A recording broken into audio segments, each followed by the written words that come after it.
Tonight as glue, tomorrow as tribunal. The champagne tasted like betrayal, and my wife's laugh sounded like nails on a chalkboard as she threw her head back at something her boss just whispered in her ear. I stood there in my only decent suit, the navy one from our wedding 5 years ago, watching Jessica flirt with Richard Blackwood like I wasn't even in the room. The quarterly company party was in full swing around us, all chrome and glass and people who thought their crap didn't stink because they wore $1,000 watches. "Another beer, sir?"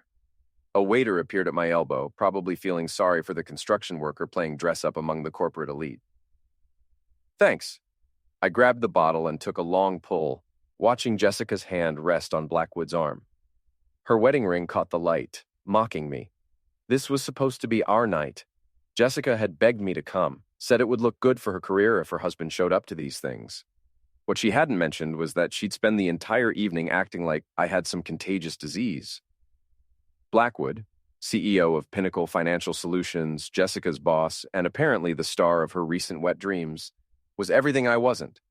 Tall where I was average, smooth where I was rough around the edges, silver-haired where mine was starting to thin. He wore his arrogance like cologne, heavy and suffocating. "So, you must be the famous husband," Blackwood's voice cut through my thoughts like a blade. He'd appeared beside me with Jessica in tow, her cheeks flushed from whatever he'd been pouring in her ear. "That's me, Tommy Mitchell." I extended my hand, noting how his grip lingered just long enough to establish dominance. "You must be the boss Jessica never shuts up about." Jessica's laugh was forced. "Tommy owns a construction company, small jobs mostly." "How quaint." Blackwood's smile didn't reach his eyes. "Must be nice having such a flexible schedule. All that free time while the real moneymakers are busy." The conversation around us dimmed as people sensed tension in the air. I felt every eye in the room turning our way, vultures circling for a show. "Someone has to fix what you suits break," I said, keeping my voice level. "Funny how you need guys like me when your fancy buildings start falling down." Blackwood chuckled, the sound sharp and predatory. True. But there's a difference between being needed and being valuable." Jessica giggled, actually giggled, like we were back in high school, and the quarterback just noticed her. It made my stomach turn.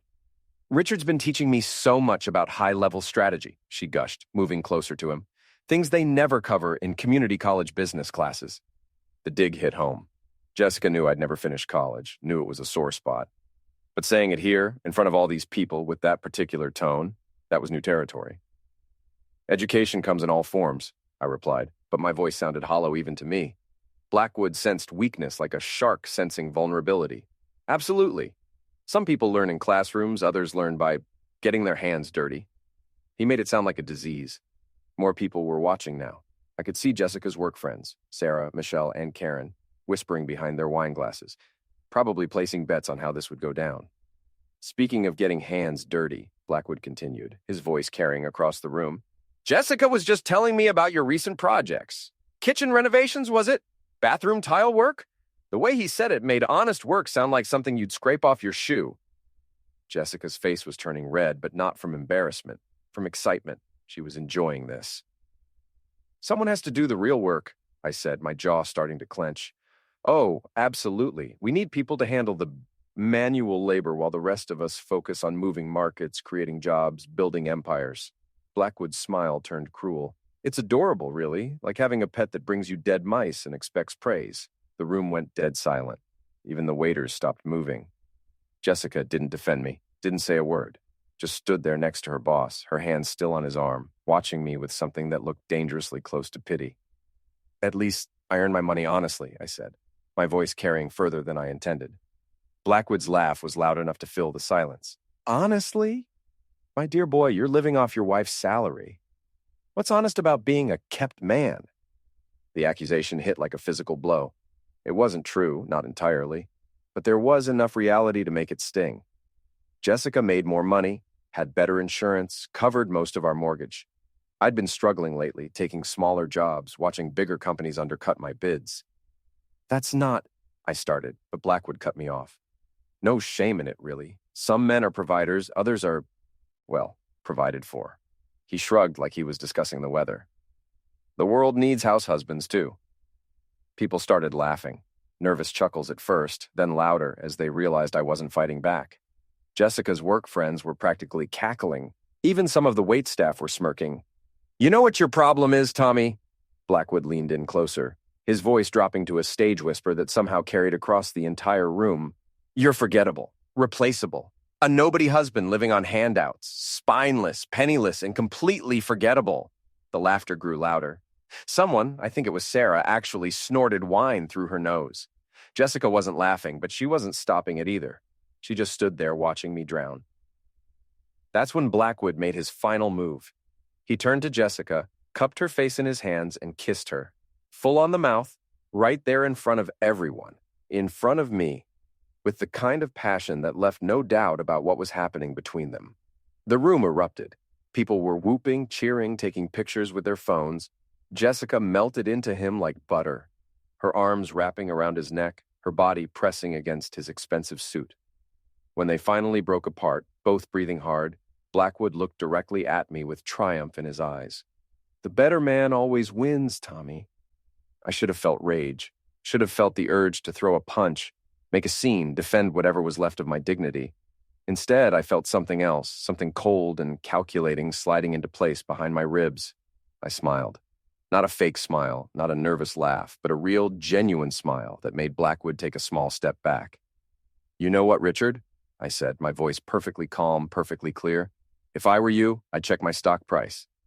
The room was still laughing, still buzzing with excitement over the public humiliation they'd just witnessed.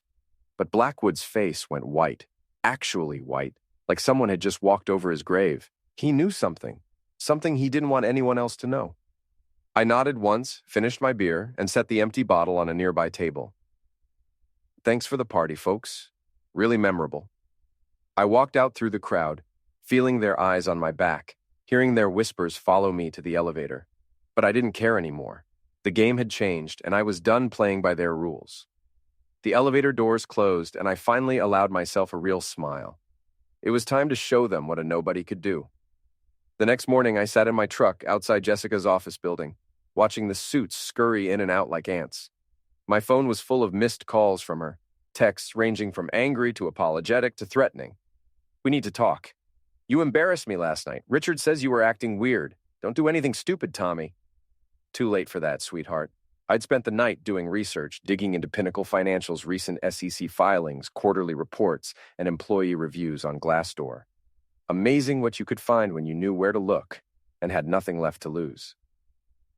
My phone buzzed with another text from Jessica. "Come home. We can work this out." Right, work it out, like she'd worked it out with her boss's tongue down her throat. I scrolled through the photos on my phone, screenshots I'd taken months ago when Jessica left her laptop open.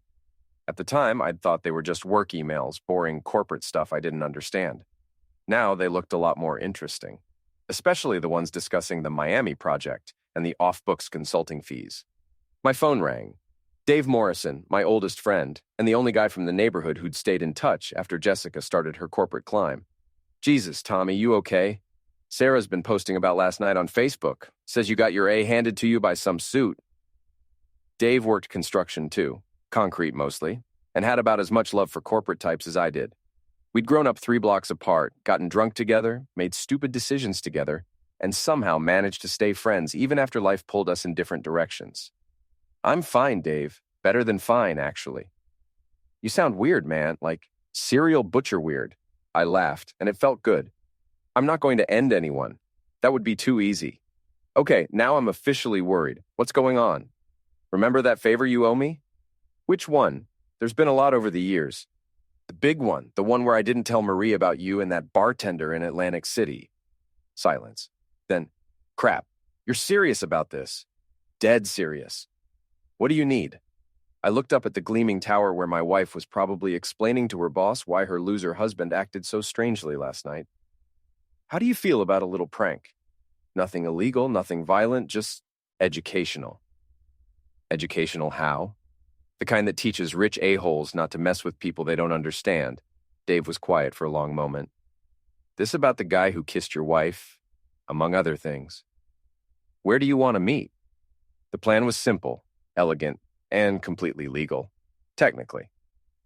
Dave met me at the construction supply yard where we'd worked summers in high school. The owner, Pete Kowalski, still remembered us from back then and was happy to let us borrow a few items for old time's sake. So let me get this straight, Dave said, loading a 5-gallon bucket into my truck.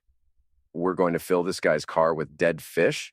Not dead fish. Fish emulsion fertilizer. It's organic, completely non-toxic, and smells like heck. It'll take weeks to get the smell out, if ever. And the other stuff?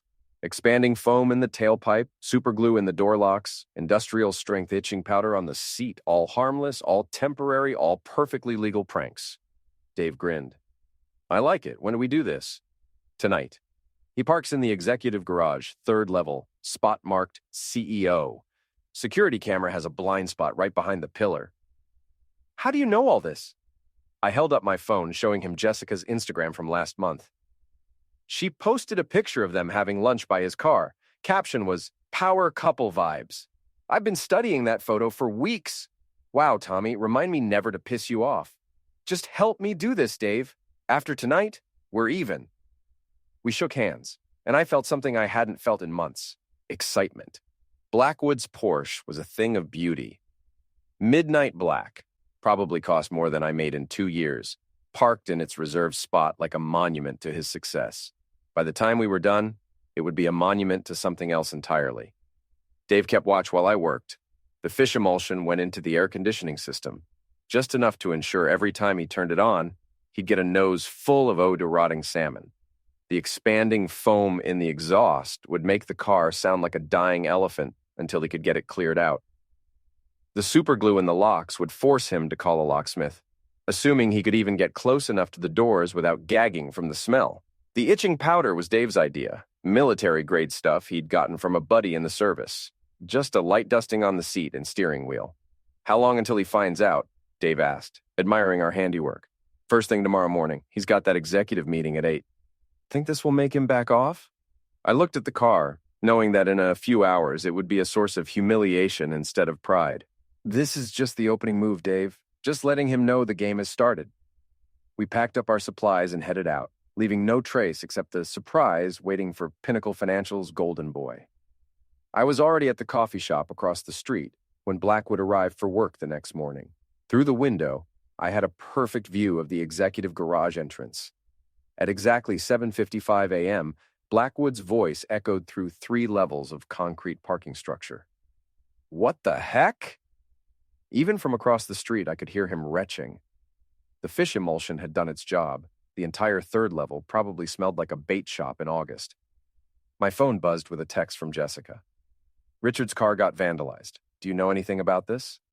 I typed back, vandalized? That's terrible. Hope he finds whoever did it. Tommy, I'm serious. This isn't funny. You're right. Vandalism isn't funny. Public humiliation isn't funny either. She didn't reply. 20 minutes later, I watched a tow truck haul Blackwood's Porsche away. The driver was wearing a respirator mask, and even from across the street, I could see him shaking his head in disgust. Phase 1, complete. The email arrived that afternoon, sent from an anonymous account to every employee at Pinnacle Financial Solutions. I'd spent hours crafting it, making sure every word was carefully chosen and completely true. Subject: interesting facts about our leadership. Dear Pinnacle family, did you know that our CEO, Richard Blackwood, claims a $50,000 consulting fee from a shell company in the Cayman Islands every quarter? Did you know this same shell company has no employees, no office, and no business license?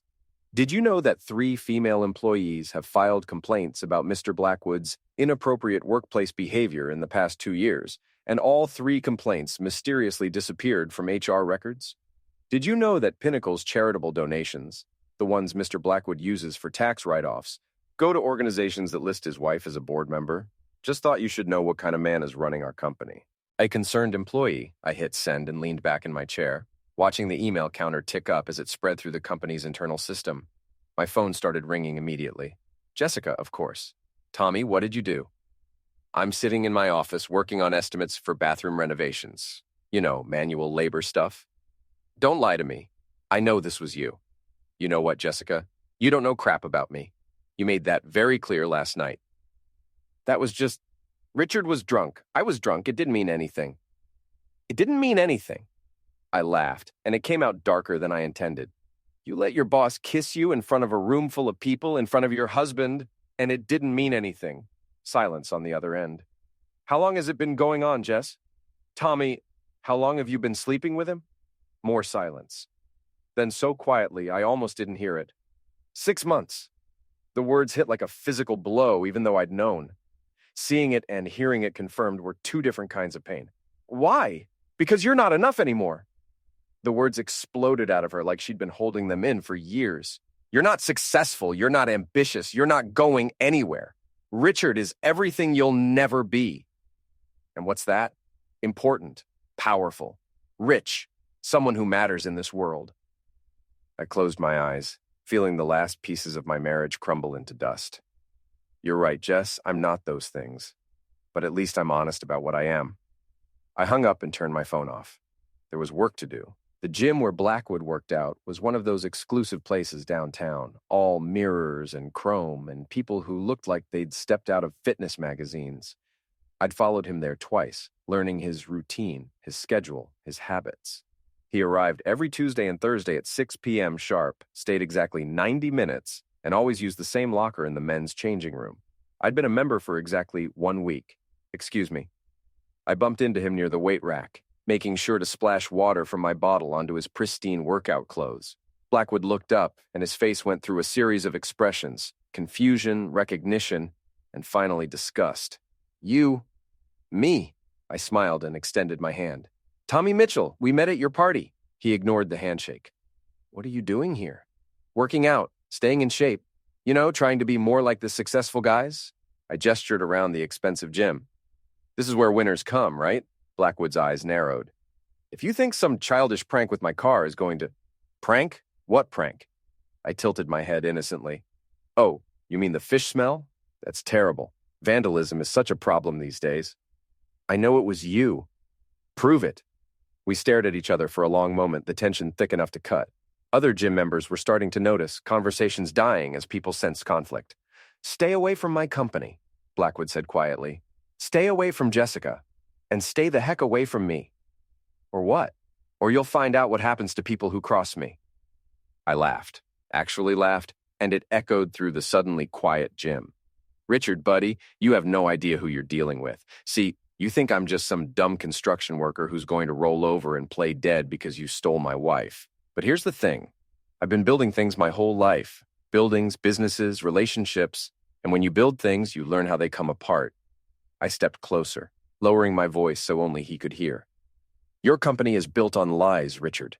Your reputation is built on bullying people weaker than you. Your whole life is built on a foundation of sand. And I'm really, really good at undermining foundations. Blackwood's face flushed red. You're threatening me? Threatening? No, I'm promising. I'm going to tear your life apart piece by piece. And I'm going to do it so cleanly, so perfectly, that you'll never be able to prove I was involved. And when it's over, when you're sitting in the ruins of everything you thought made you better than me, you'll remember this conversation. I patted his shoulder like we were old friends. Enjoy your workout, Richard. And hey, you might want to get your car detailed again. I heard fish smell has a way of coming back. I walked away, leaving him standing there with his mouth hanging open and half the gym staring at us. Phase 2 complete. The anonymous tip to the Securities and Exchange Commission was a work of art. I'd spent 3 days going through Jessica's emails, the ones she'd carelessly left open on our shared laptop, cross-referencing dates and amounts with public filings. The Miami project turned out to be a series of phantom real estate deals designed to funnel money through offshore accounts. The consulting fees were payments to companies that existed only on paper. It wasn't enough to put Blackwood in prison, but it was enough to trigger an investigation. And investigations had a funny way of turning up more problems than they started with. I printed out 40 pages of documentation, highlighted the suspicious transactions, and mailed it all to the SEC's Enforcement Division with a cover letter explaining my concerns about potential securities fraud at Pinnacle Financial Solutions. Then, I sat back and waited. The investigation notice arrived at Pinnacle's offices 3 days later. By that afternoon, the company's stock had dropped 12% on news of the federal inquiry. Jessica called me, crying. They're putting Richard on administrative leave pending the investigation. His reputation is ruined. The board is talking about forcing him out. That's terrible, I said, not meaning a word of it. Tommy, please. If you know something, if you did something, you have to fix this. My job is on the line too. They're looking at everyone who worked closely with him. Maybe you should have thought about that before you decided to work so closely with him. This isn't just about me. If Pinnacle goes down, hundreds of people lose their jobs. Then maybe Pinnacle shouldn't have been built on fraud. You don't understand. I understand perfectly, Jess. I understand that you chose to hitch your wagon to a criminal because he was successful and exciting. I understand that you threw away our marriage for a man who's about to lose everything. And I understand that now you want me to save you from the consequences of your choices. Please, Tommy, I'll leave him. We can work this out. We can go back to the way things were. The way things were? You mean with you looking down on me, treating me like hired help, making me feel like I wasn't good enough to breathe the same air as you? I laughed bitterly. No thanks. I like myself better this way. This way? You mean vindictive? Mean? Cruel? I mean strong, powerful, important. All the things you said I'd never be. I hung up and immediately called Dave. Phase 3 is go. You ready for the big show? Born ready. When and where? Tomorrow night, Pinnacle's quarterly shareholder meeting. Time to give them a presentation they'll never forget. The Pinnacle Financial Solutions quarterly meeting was being held at the downtown Marriott, a last-minute change from their usual boardroom venue. Too many angry shareholders, too much media attention, too much risk of things getting ugly. I'd bought exactly 1 share of PFS stock 3 months earlier, which gave me the right to attend and ask questions during the public portion of the meeting. Jessica didn't know about the stock purchase. It was listed under my business name, Mitchell Construction LLC. The ballroom was packed with investors, reporters, and company employees. Blackwood sat at the head table looking like a man facing a firing squad, flanked by lawyers and PR flacks. Jessica sat 3 rows back, her face pale and drawn. The CEO, now acting CEO while Blackwood was on administrative leave, was a nervous little man named Patterson, who kept mopping his forehead with a handkerchief as he tried to reassure everyone that Pinnacle's fundamentals remained strong despite the ongoing SEC investigation. We have complete confidence in Mr. Blackwood's integrity, Patterson said for the 5th time. These allegations are baseless and will be proven false once the investigation concludes. That's when I stood up. Thomas Mitchell, Mitchell Construction, 1 share. My voice carried easily through the ballroom. I have a question about the integrity you just mentioned. Patterson looked relieved to have a question from such a small shareholder. Of course, Mr. Mitchell, what would you like to know? I pulled out a folder thick with documents. I'd like to know why Mr. Blackwood has been receiving $50,000 every quarter from Bermuda Shell Holdings, a company with no employees, no assets, and no legitimate business purpose. The room went dead silent. Patterson's mouth opened and closed like a fish. I'd also like to know, I continued, my voice growing stronger, why Pinnacle's charitable donations consistently go to organizations where Mr. Blackwood's family members serve on the board of directors, allowing them to draw salaries from money that's supposed to be going to charity. Cameras started flashing. Reporters began scribbling notes. Shareholders started looking very, very angry. And finally, I said, pulling out the last document, I'd like to know why 3 female employees filed misconduct complaints against Mr. Blackwood in the past 2 years, and why all 3 complaints were mysteriously removed from company records. The ballroom erupted. Shareholders were shouting questions, reporters were pushing forward, and Patterson looked like he was about to have a heart attack. Blackwood jumped to his feet, his face purple with rage. This is a setup. This man is my wife's husband. He's trying to destroy me because of a personal grudge. The admission sent another wave of shock through the crowd. Someone shouted, "What kind of personal grudge?" And suddenly, everyone was looking at me for an answer. I smiled and spoke clearly into the microphone that a helpful reporter thrust in front of me. The kind of grudge you get when someone steals your wife and then humiliates you in public. But that's just personal. The fraud, the embezzlement, the inappropriate conduct. That's business. And business is what we're here to discuss. I held up another document, printed screenshots of the company's internal communications about moving money through offshore accounts. Pinnacle Financial Solutions isn't just a company built on lies. It's a company run by a man who thinks he's above the law, above consequences, above the people who trusted him with their money and their careers. The crowd was getting ugly now, shareholders demanding answers, reporters firing questions at Patterson and Blackwood, security guards looking nervous. Mr. Blackwood likes to talk about winners and losers, I continued, my voice carrying over the chaos. He likes to humiliate people he thinks are beneath him. Well, Richard, I looked directly at him, seeing the fear and hatred in his eyes. How does it feel to be the loser for once? That's when Blackwood snapped. He pushed past the lawyers and PR people, shoving his way toward me with homicide in his eyes. "You son of a witch!" he screamed, lunging across 2 rows of chairs. "I'll destroy you! I'll ruin you! You're nothing! Nothing!" Security moved to intercept him, but not before he got close enough for me to see the desperation in his face, the complete breakdown of the smooth, confident mask he'd worn for so long. I didn't move, didn't flinch, didn't back down. I just looked him in the eye and smiled. "Check your stock price, Richard." That's when the cameras really started flashing. The video went viral within hours. Financial CEO meltdown at shareholder meeting hit 1 million views before midnight. The footage of Blackwood screaming at me while security dragged him away played on every financial news channel and half the morning talk shows. Pinnacle's stock opened down 37% the next day. By noon, the board had voted to terminate Blackwood's employment and remove him from all company positions. The SEC announced they were expanding their investigation. 3 more women came forward with maltreatment allegations. Jessica's termination letter arrived that afternoon. She showed up at my house, our house, at 6 p.m., looking like she'd aged 5 years in 5 days. "Are you happy now?" she asked, standing in the doorway like a stranger. "Is this what you wanted?" I looked at her, really looked at her, for the first time in months. The designer clothes, the perfect makeup, the cold eyes that had once looked at me with love. What I wanted was a wife who respected me. What I wanted was a marriage where I didn't have to earn your affection by being someone I'm not.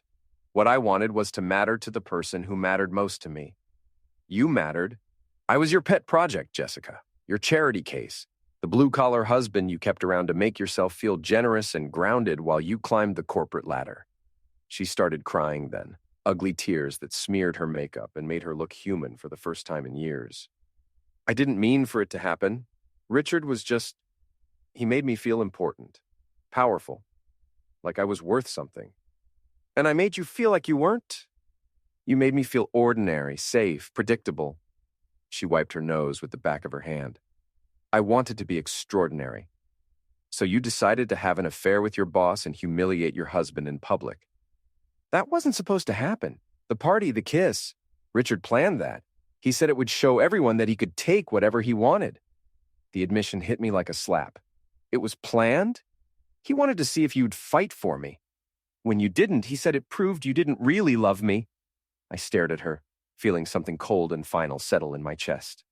I didn't fight because I thought you were worth more than that. I thought you'd never let someone use you to hurt me. I was wrong. Tommy, the divorce papers are on the kitchen table. I'll give you the house, most of the savings, whatever you need to start over. But I want you gone by the end of the week. Where will you go?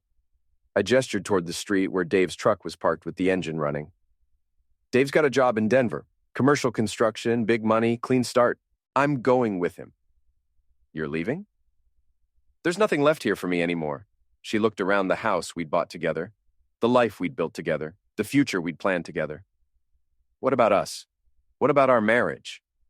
Our marriage died the night you let another man kiss you in front of a room full of people.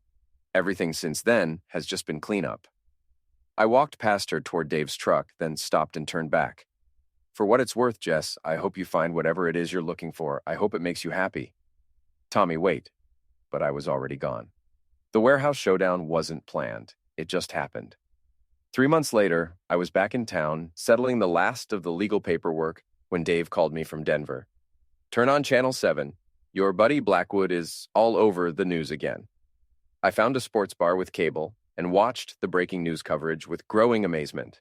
Blackwood had been arrested on federal fraud charges. The SEC investigation had uncovered millions in stolen funds, fake invoices, and offshore accounts. He was looking at 20 years in federal prison. But that wasn't the big story. The big story was Jessica. Apparently, she'd been cooperating with federal investigators for weeks, turning over emails, phone records, financial documents, everything they needed to build an airtight case against her former boss and lover. The reporter was calling her a brave whistleblower who risked everything to expose corporate corruption.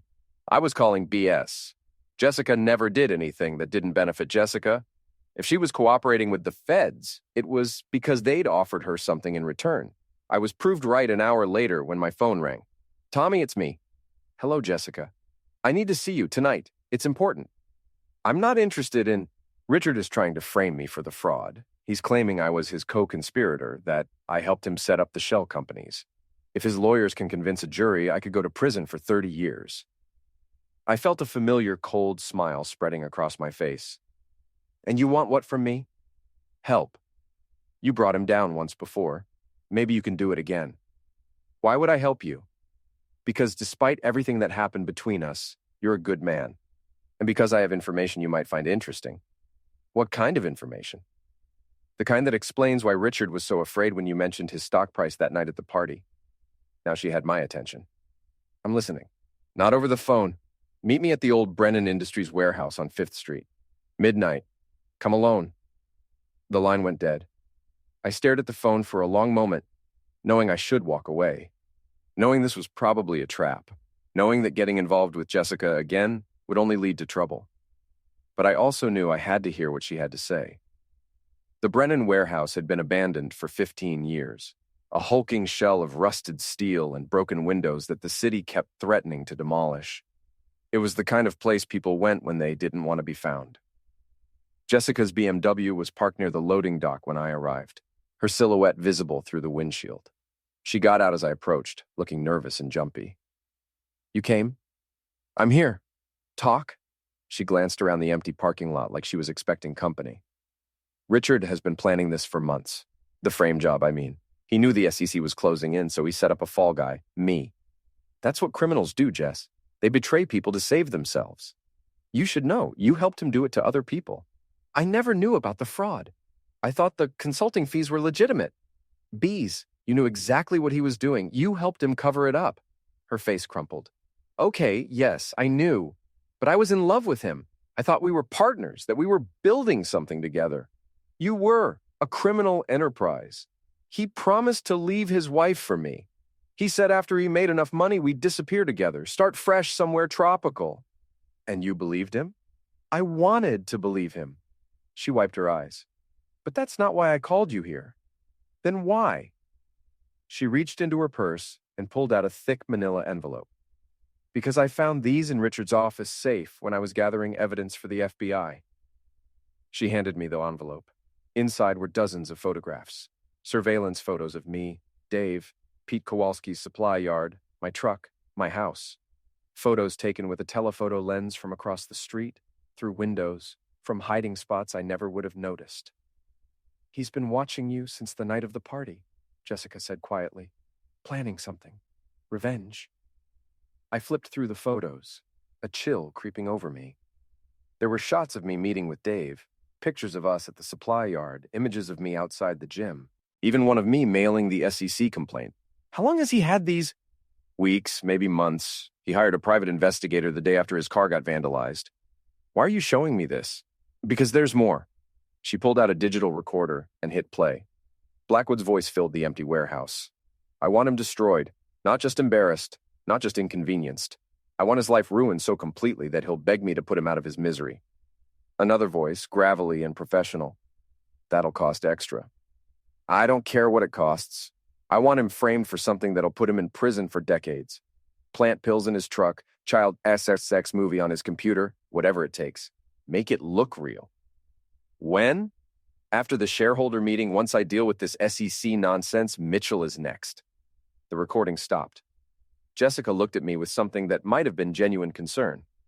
He's completely lost it, Tommy. The investigation, the public humiliation, losing his job. It broke something in his brain. He blames you for everything. I studied the photos again, noticing details I'd missed before. Timestamps, license plates, strategic angles that would be perfect for establishing an alibi or building a case. Where is he now? I don't know. He disappeared after his arraignment this morning. His lawyer thinks he might run. Or he might decide to finish what he started. A sound echoed through the warehouse, metal scraping against concrete, like a door being forced open. Jessica grabbed my arm. What was that? I listened, every muscle tensing. The warehouse was supposed to be empty, abandoned, secure. But someone was definitely inside. Did you tell anyone you were meeting me here? No, I swear, Tommy, I didn't. Another sound, closer this time. Footsteps on broken glass. Get behind the car, I whispered, pulling Jessica toward her BMW. Keys? In my hand. Start the engine, but keep the lights off. If something goes wrong, drive straight to the police station. What about you? I'll be fine. I've been expecting this. That wasn't entirely true, but it sounded confident. The truth was, I'd been stupid. Walking into an abandoned warehouse at midnight to meet my ex-wife was exactly the kind of mistake that got people ended in movies. But I wasn't planning to die tonight. A voice called out from inside the warehouse, echoing off the metal walls. Tommy, I know you're out there. Time for us to finish our conversation. Blackwood. He sounded drunk or unhinged or both. Come on, Tommy. Don't be shy. You were so tough at the shareholder meeting. Let's see how tough you are now. I looked at Jessica, crouched behind her car with terror in her eyes. Call emergency, I whispered. Tell them there's an armed man threatening people at the Brennan warehouse. Armed? Just do it.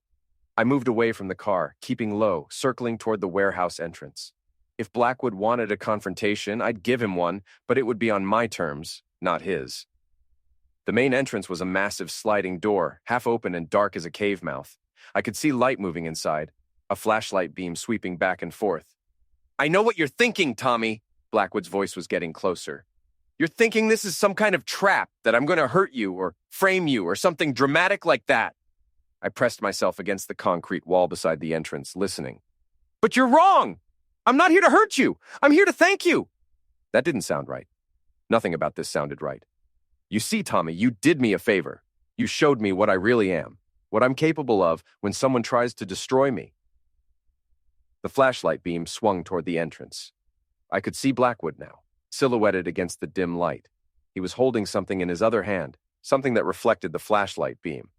I've been thinking about our conversation at the gym, about foundations and how things come apart. You know what I realized? I didn't answer, but he continued anyway. I realized that you're right. My whole life was built on sand. My reputation, my marriage, my career, all of it was fake. But do you know what isn't fake, Tommy?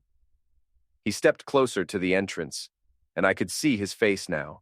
Wild eyes, unkempt hair, several days of stubble. He looked like a man who hadn't slept in weeks. Money, Tommy. Money is real, and I've got plenty of it hidden where nobody will ever find it. The thing in his hand caught the light again. A tool. Small, chrome-plated, probably expensive. So here's what's going to happen. You're going to come inside. We're going to have a nice chat about how you destroyed my life, and then you're going to disappear. Permanently. And Jessica? Jessica? He laughed, a sound like breaking glass. Jessica is going to learn what happens to people who betray me. She thought she could save herself by cooperating with the FBI? She thought she could make a deal by throwing me under the bus. I heard Jessica gasp behind me. She'd heard every word. Come on out, Jessica, Blackwood called. I know you're out there. Time for your final performance review. That's when I made my move. I came around the corner fast and low, tackling Blackwood around the waist before he could react. We went down hard on the concrete floor, the tool skittering away into the darkness. Blackwood was stronger than he looked, and desperation gave him extra strength. He clawed at my face, trying to gouge my eyes. But I'd been in plenty of fights in my construction days. I knew how to take a hit and keep moving. I rolled away and came up swinging, catching him with a right cross that snapped his head back. He stumbled but didn't go down, clutching his face. You think you've won? He snarled, wiping his nose with the back of his hand. You think destroying my company, my reputation, my marriage is enough?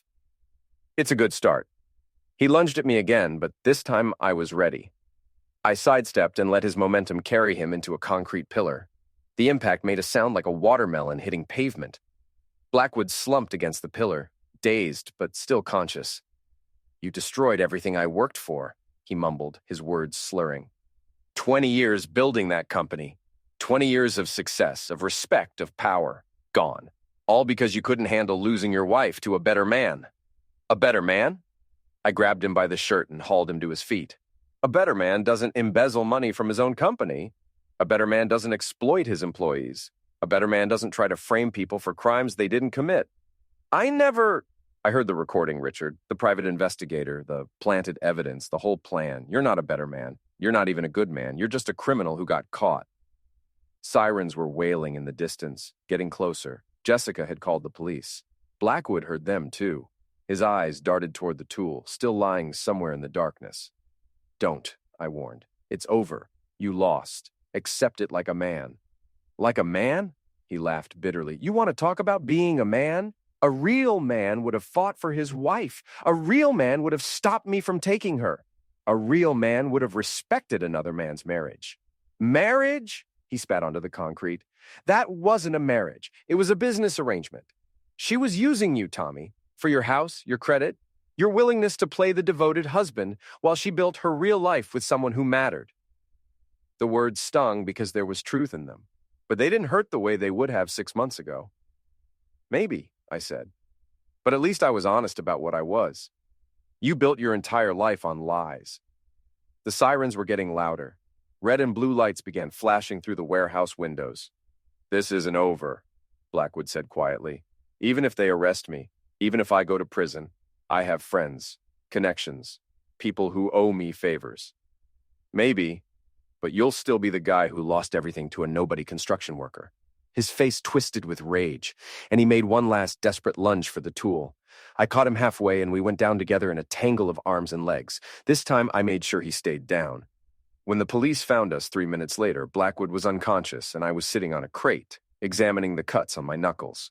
Sir, are you hurt? The first officer through the door had his tool drawn but pointed at the ground. I'm fine. The tool is over there somewhere. He threatened to end me and my ex-wife. More officers poured in, followed by paramedics and what looked like half the fire department. Jessica appeared at the entrance, flanked by 2 detectives who'd apparently been taking her statement. As they loaded Blackwood onto a stretcher, he turned his head and looked at me with undisguised hatred. This isn't over, he whispered. I leaned down close enough that only he could hear my reply. Yes, it is. You're going to federal prison for financial crimes.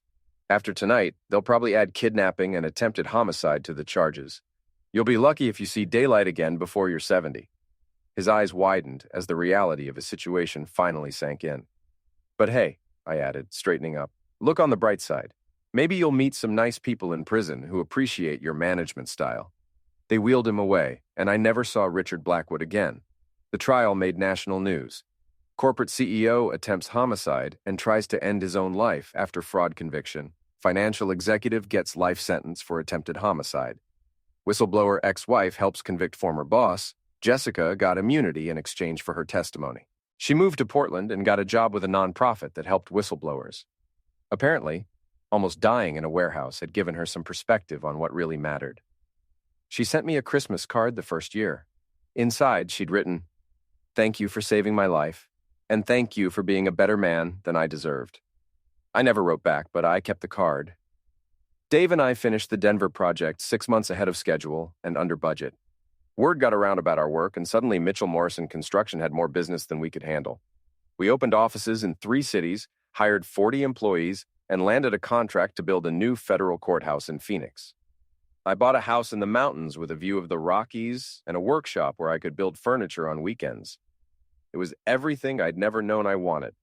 But the best part, the part that made all the pain and humiliation and sleepless nights worth it, came 2 years later when I got a call from a reporter at the Denver Post. "Mr. Mitchell, I'm working on a follow-up story about the Pinnacle financial case. I was wondering if you could comment on Richard Blackwood's parole hearing." "His what?" "Parole hearing. He's eligible for early release after serving 4 years of his sentence. The hearing is next week." I hung up and immediately called the district attorney's office in Philadelphia. 20 minutes later, I was on a plane back east. The parole hearing was held in a sterile conference room that smelled like disinfectant and broken dreams. Blackwood sat at a table with his lawyer, wearing an orange jumpsuit that hung loose on his diminished frame. Prison had not been kind to him. I sat in the back row with 3 other people, victims or their representatives, here to argue against his release. When they called me to speak, I walked to the front of the room and looked directly at Blackwood for the first time in 4 years. He looked older, grayer, smaller. The arrogance was gone, replaced by something that looked like broken hope. "My name is Thomas Mitchell," I said to the parole board. 4 years ago, this man tried to homicide me and my ex-wife because I exposed his crimes. I told them about the warehouse, about the tool, about the threats and the private investigator, and the plan to frame me for crimes I didn't commit. "Richard Blackwood isn't just a white-collar criminal," I concluded. He's a violent man who believes he's above the law, above consequences, above other people. He spent 4 years in prison, and I guarantee you he spent every day of those 4 years planning his revenge against the people who put him there. The parole board asked a few questions, then dismissed me. As I walked past Blackwood's table, he looked up and our eyes met. He mouthed 2 words. I remember. I stopped, leaned down, and whispered back, "So do I." The parole board deliberated for 6 hours. When they came back, the chairman looked directly at Blackwood and said, "Parole denied. You will be eligible for another hearing in 3 years." Blackwood's face crumpled. His lawyer patted his shoulder and whispered something in his ear, but he wasn't listening. He was staring at me with the same hatred I'd seen in his eyes that night in the warehouse. As they led him away in shackles, he turned back one last time. "You think you've won?" he called out, his voice echoing off the walls. "You think this is over?" I stood up, looked him right in the eye, and smiled. "Richard," I said clearly, making sure everyone in the room could hear me, "you should have checked your stock price." His face went white, just like it had that night at the company party 6 years ago. But this time, there was no coming back. No second chances. No appeals. The guards dragged him away, and I walked out into the Philadelphia sunshine, finally free. That night, I called Dave from my hotel room. How'd it go? He's staying in prison, at least another 3 years, probably longer. Good, maybe by then he'll have learned his lesson. Guys like Blackwood never learn, Dave. They just get older and angrier and more desperate. So what now? I looked out the hotel window at the city where my old life had ended and my new life had begun. Tomorrow I'd fly back to Denver, back to my company, back to my mountain house and my workshop and my quiet, honest life. Now I go home and forget he ever existed. Think that's possible? I thought about Jessica's Christmas card, about the warehouse, about the moment when Blackwood realized his life was over and mine was just beginning. "Yeah," I said finally. "I think it is." The next morning, I caught the first flight back to Colorado. As the plane lifted off, I watched Philadelphia shrink to a collection of tiny lights, then disappear entirely beneath the clouds. Richard Blackwood was behind me now, literally and figuratively. He was a chapter in my story, not the ending. And my story was just getting started. 6 months later, Mitchell Morrison Construction won the bid to build a new financial district in downtown Denver. The project was worth $50 million and would take 3 years to complete. The groundbreaking ceremony was covered by every major newspaper in Colorado. They interviewed me about my success, my company, my plans for the future. "Mr. Mitchell," one reporter asked, "what advice would you give to other entrepreneurs who are just starting out?" I thought about the question for a moment, remembering a scared, humiliated man standing in a hotel ballroom 6 years ago, watching his wife kiss another man. "Build something real," I said finally. "Build something honest. And never, ever let anyone convince you that you're not good enough to succeed." Any regrets about how you got here? I looked around at the construction site, at the cranes and machinery and workers who were building something permanent, something valuable, something that would last long after we were all gone. "None at all," I said, and I meant it.